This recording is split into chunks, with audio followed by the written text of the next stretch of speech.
Hi, welcome. In this video, I'd like to discuss fading into the picture the right way. And this is where, again, looking at the relationship between dog owners and their dogs. And even this thing about attention, getting a dog's attention. Why it is that just even getting a dog, having a dog look at you or looking at you a certain way, this kind of, watch me type of scenario, you'll hear that a lot. But here's the thing is, it's all about understanding dogs as social animals. And again, taking my parent-child example, okay, it's very similar. It parallels almost exactly the same way by way of a picture, okay, how you're establishing a relationship, how you're gaining meaningful influence in the relationship, even the issue about commands themselves, okay, establishing commands the right way through how you're fading in. Again, it's very similar to my parent-child example. It'd be the same thing, establishing, getting, say, even a child to listen. It'd be no different than establishing that. This is why you see parents say, in the local toy store, and counting to 10, right, and the child just kind of blowing them off. Okay, but again, understand what's very popular in the dog training world. And this is where you get this whole thing with people throwing out words like abuse. Anyone that challenges what's very popular in the dog training world by way of using treats, approaching training as a learning-based exercise. And this is why I talk about an ideology, okay? Understand, I talk about a belief system, because people get so entrenched in this very popular narrative, they fail to understand or consider how it is that things can look a certain way and not be. Okay, so again, this gets into this thing about fading in. This gets into this issue about, I talk about doing it the right way. And so even when you have a dog's attention, just because you have a dog looking at you, okay, you're getting their attention, you have to put that in context. Okay, how are they perceiving you at a relationship level? Are you fading in the right way? Or are they merely, I call it toll boothing you, okay? They're saying, okay, sure, I'll do A, B, and C to get to D, okay? It's really considering, okay, what is driving response? Okay, what are the motives that underpin response? Just like the motives of a child. What are the motives that underpin, what is influencing response? So again, getting back to this issue about a process, this is why it's really important to understand. Again, I talk about this a lot on my videos, but you have to really consider, and this is getting into this issue about behavior itself. What do behavior issues represent right out of the starting gate? But what I show very clearly is that behavior issues represent a dog has already gained control, a level of control in the relationship, and they're beginning to manifest themselves in various ways. Okay, now again, consider the same thing, and because we're getting this thing about learning, applying, why learning is so problematic with how it's applied by so many, right out of the starting gate. Again, consider the same thing. If you're dealing with an already selfish child, there's the kicker. Okay, and then you step in, you have a so-called professional step into the scene to advocate and help you, okay, but then consider what they're doing to paint the picture, okay, what they're doing to sell you a picture. As the child's moving around all over the place, and here's the thing: is you can build a fantastic looking picture, but the thing to ask yourself, what's at the depth of it? What are the motives, okay, that underpin the reason why, say, the child is responding? If you're using a motivating agent, okay, and this is where you get in this thing about treats, get in this thing about using toys, even using certain things to motivate. Okay, it's a context of motivation based on what is already happening in the relationship. Always keep that in mind when I talk about why it is that it's such a problem by way of what you see at the beginning, and how even trainers go about doing this. Okay, because they're all doing it. Understand that the majority of trainers do it this way. Is that they're seeking to motivate a dog to respond that's already holding control. Okay, so really challenge people. Think about the process, or think about, what does that represent? What are they doing? And so things can look really, really good, but how's that actually tying into getting a dog to release control? Well, it isn't. Okay, understand the majority of times it is not doing what these trainers are telling you it's doing. They're getting you to buy into something, but they're leading you into an assumption.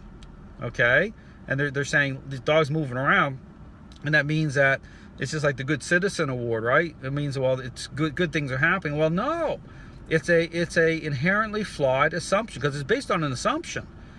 Okay, but I show very clearly, it's just like my selfish child example, okay, is that it would be the same thing. You get little Johnny, or, you know, little Susie, okay, that are already selfish, okay, keep that under kind of in your back pocket as they begin to motivate the child to move around. And here's the thing that you have to consider: it's just because little Johnny or little Susie are making their bed, okay, or their grades are coming up in school, you know, what's the context of what is driving that response? Okay, considering that they're already selfish. Okay, that's where you have to really look at what's happening here.